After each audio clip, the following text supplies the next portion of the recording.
cho người què quụt, cùng làm tai cho người bị điếc.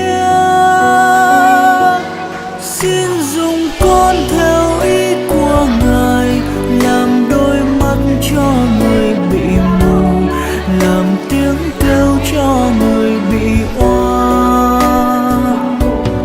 Chẳng phải con đã chọn Ngài, nhưng chính Ngài chọn con trước đó. Chẳng phải con đã yêu Chúa, nhưng chính Ngài yêu con từ trước. Từ lúc con chưa biết yêu Ngài, từ lúc con chưa nhận biết Ngài, Ngài yêu con giữa muôn người, Ngài đã chọn con.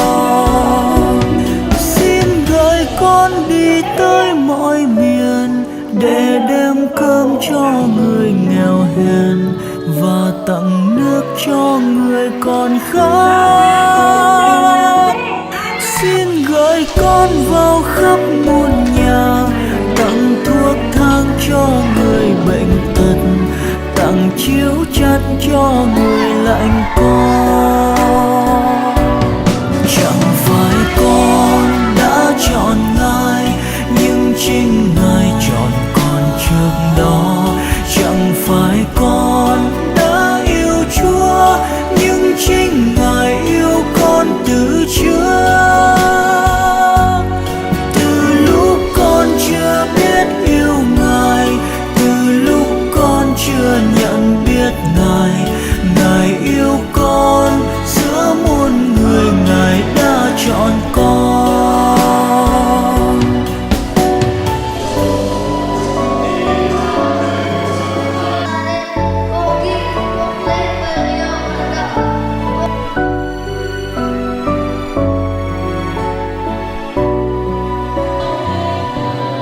Xin gửi con ra khắp nẻo đường, bàn tay nâng ánh đèn dọi đường, tỏa lửa ấm cho người lạnh giá. Xin gửi con ra khắp nẻo đường, cảm thông chia vui buồn phận người, và sớt chia cho đời niềm vui. Chẳng phải con đã chọn Ngài, nhưng chính Ngài chọn con trước đó. Chẳng phải con đã yêu Chúa, nhưng chính Ngài yêu con từ trước. Từ lúc con chưa biết yêu Ngài, từ lúc con chưa nhận biết Ngài, Ngài yêu con giữa muôn người, Ngài đã chọn con. Xin gửi con vào khắp thôn làng, ủi án trao cho người khổ sầu, gợi lòng tin cho người buồn chán.